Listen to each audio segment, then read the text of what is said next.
Assalamualaikum warahmatullahi wabarakatuh. Perkenalkan, nama saya Saudiran 3 Asa, NIM 22174020.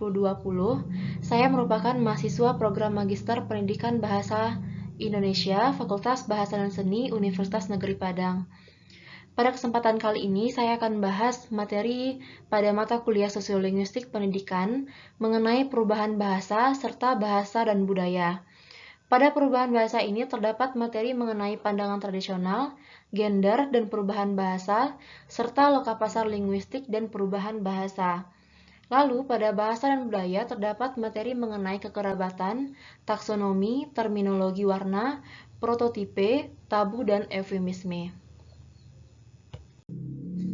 Pada materi pertama, yaitu mengenai perubahan bahasa, terdapat subjudul mengenai pandangan tradisional. Pada pandangan tradisional ini, Wardog telah menyampaikan pendapatnya mengenai perubahan bahasa tersebut terjadi karena adanya faktor internal dan eksternal. Perubahan internal ini terjadi dari dalam bahasa itu sendiri, seperti berubahnya sistem fonologi, morfologi, sintaksis, atau tataran lainnya. Sedangkan pada perubahan eksternal, terdapat perubahan bahasa akibat adanya pengaruh dari luar, seperti peminjaman atau penyerapan unsur bahasa atau kosakata lain. Selain karena alasan peminjaman tersebut, terdapat juga perubahan eksternal karena adanya perbedaan kelas sosial, ekonomi, serta batas wilayah dan juga gender. Materi kedua yaitu mengenai gender dan perubahan bahasa. Nah, perbedaan dalam berbicara antara perempuan dan laki-laki merupakan sumber dari variasi yang dapat mengakibatkan perubahan linguistik. Lalu Wardog juga menyampaikan pendapatnya bahwasanya situasi tertentu seperti usia dapat menjadi faktor dominan. Nah, perubahan bahasa yang paling mudah terlihat pada bidang kosakata. Perubahan kosakata berarti bertambahnya kosakata baru, hilangnya kosakata lama, serta berubahnya makna kata. Nah, di kalangan anak muda, penggunaan kosakata baru ini sangat mudah penyebarannya karena mereka memandang sebagai bahasa gaul yang pada akhirnya bahasa tersebut menyebar ke seluruh lapisan masyarakat. Nah, hal inilah yang menjadi norma baru atau bahasa standar untuk mengekspresikan kata tersebut sebagai bahasa yang benar-benar baik. Gender dan perubahan bahasa yang di dalamnya terdapat post-vocalic R, penyebaran bentuk vernakular, serta koines dan koinesation. Pada post-vocalic era, penyebaran dan statusnya di sebagian besar bagian Inggris dan Wales. Standar bahasa Inggris ini telah menghilangkan pengucapan R yang dapat kita contohkan dalam pengucapan kata star. Di sebagian besar bagian Inggris dan Wales, pengucapan kata star tersebut menjadi star. Hal ini terjadi karena adanya penghilangan pengucapan. Lalu yang kedua, ada penyebaran bentuk vernakular atau bahasa daerah. Hal ini sangat mudah dalam memahaminya karena pengucapan yang dianggap bergengsi akan ditiru dan akan menyebar melalui berbagai komunitas. Namun, banyak contoh pengucapan vernakular atau bahasa daerah yang telah menyebar ke seluruh masyarakat petutur. Hal ini dimungkinkan sebagai titik awal dalam perubahan bahasa. Lalu koines dan koinesation. Ketika orang yang berbicara dengan dialek berbeda datang ke dalam kelompok masyarakat monolingual, maka muncullah dialek baru. Nah, proses perubahan dialek baru tersebut dinamakan dengan koinesation. Dan hasil dari koinesation tersebut dinamakan dengan koine.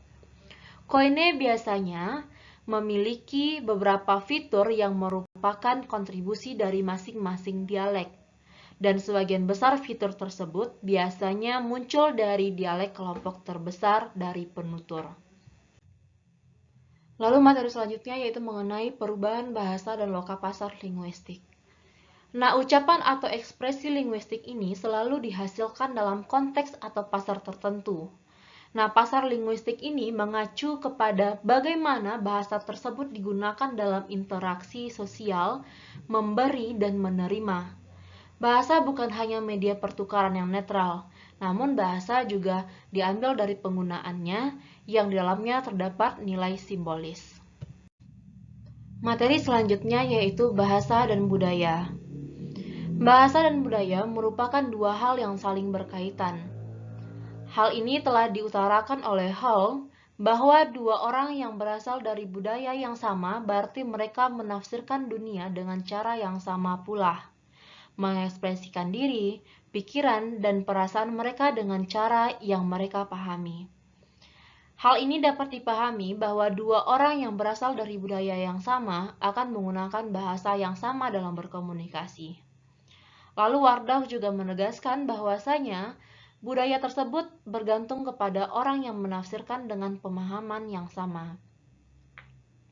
Adanya hubungan yang erat antara bahasa dengan kebudayaan, serta menekankan bahwa bahasa dan kebudayaan tersebut tidak dapat dipisahkan antara yang satu dengan yang lain, sehingga seseorang tidak dapat memahami yang satu tanpa mengetahui yang lain. Materi pertama pada bahasa dan budaya ini yaitu kekerabatan.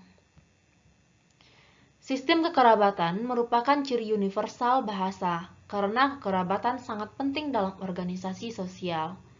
Misalnya, ayah dari seorang ayah atau ayah dari seorang ibu disebut dengan kakek. Namun, ayah dari istri saudara laki-laki tidak dapat disebut secara langsung dengan panggilan ayah. Hal ini menjelaskan istilah atau kiasan dalam terminologi kekerabatan. Lalu, Hudson menjelaskan juga bahwa satu istilah dapat merujuk pada jenis hubungan yang sangat berbeda, yaitu istilah bapak digunakan juga untuk saudara laki-laki bapak, bahkan anak laki-laki dari saudara perempuan bapak, ayah juga dipanggil bapak, meskipun tidak termasuk seumuran bapak-bapak. Materi kedua yaitu taksonomi. Bahasa memiliki kelas satuannya tersendiri. Vokal dan konsonan, kata benda dan kata kerja, pernyataan dan pertanyaan, dan seterusnya. Masyarakat juga menggunakan bahasa untuk mengklasifikasikan dan mengkategorikan berbagai aspek dunia tempat mereka tinggal. Mereka mengembangkan sistem yang disebut dengan taksonomi rakyat. Nah, taksonomi rakyat ini merupakan cara mengklasifikasikan bagian tertentu dari realitas sehingga masuk akal bagi mereka yang harus menghadapinya. Lalu ada terminologi warna. Semua bahasa menggunakan istilah warna dasar. Istilah warna dasar tersebut harus berupa satu kata, misalnya warna biru atau warna kuning, bukan kombinasi kata seperti warna biru tua atau warna kuning pucat. Dua hal penting berkaitan dengan terminologi warna di atas. Yang pertama, ada terminologi tersebut berkaitan erat dengan kemampuan kognitif. Hal ini dikarenakan transformasi budaya dan teknologi yang terjadi memaksa masyarakat untuk dapat memahami perbedaan warna. Lalu yang kedua, penutur bahasa yang memiliki terminologi warna yang banyak akan lebih mudah mengidentifikasi spektrum warna tersebut daripada yang lainnya. Lalu yang keempat adalah prototipe. Teori prototipe ini merupakan teori yang menjelaskan klasifikasi suatu objek dari berbagai jenis. Misalnya, pakaian barang-barang khasnya adalah mantel dan celana panjang, bukan gelang dan dompet. Materi yang kelima atau yang terakhir yaitu tabu dan eufemisme. Bahasa juga dipakai untuk mengekspresikan makna budaya. Bahasa terkadang tidak selalu diungkapkan, namun bahasa juga menjadi alat utama bagi seseorang untuk mengekspresikan sesuatu. Maksud bahasa tidak selalu diungkapkan adalah seseorang yang menahan diri untuk tidak mengatakan sesuatu dikarenakan hal tersebut tidak dibicarakan oleh orang lain. Walaupun seseorang mencoba membicarakannya, namun mereka akan membicarakan secara tidak langsung. Nah, inilah yang disebut dengan tabu. Terkadang seseorang terpaksa harus membicarakannya, maka akan disampaikan secara tidak langsung. Nah, inilah yang dinamakan dengan eufemisme. Jadi, tabu tersebut merupakan larangan dalam masyarakat dari perilaku yang diyakini berbahaya bagi masyarakat lain, karena hal ini dapat menimbulkan kecemasan ataupun kerisauan. Oleh karena itu, sejauh menyangkut bahasa, hal-hal tertentu tidak boleh dikatakan atau boleh dikatakan kepada orang-orang tertentu melalui ucapan-ucapan yang disengaja, yaitu secara eufemistik. Tabu dan eufemisme ini mempengaruhi semua masyarakat bahasa. Secara tidak langsung, tabu dan eufemisme telah memberikan efek dalam kehidupan sehari-hari. Baiklah, sekian materi dari saya mengenai sosiolinguistik pendidikan yang di dalamnya terdapat perubahan bahasa serta bahasa dan budaya. Apabila terdapat kesalahan, saya mohon maaf. Assalamualaikum warahmatullahi wabarakatuh.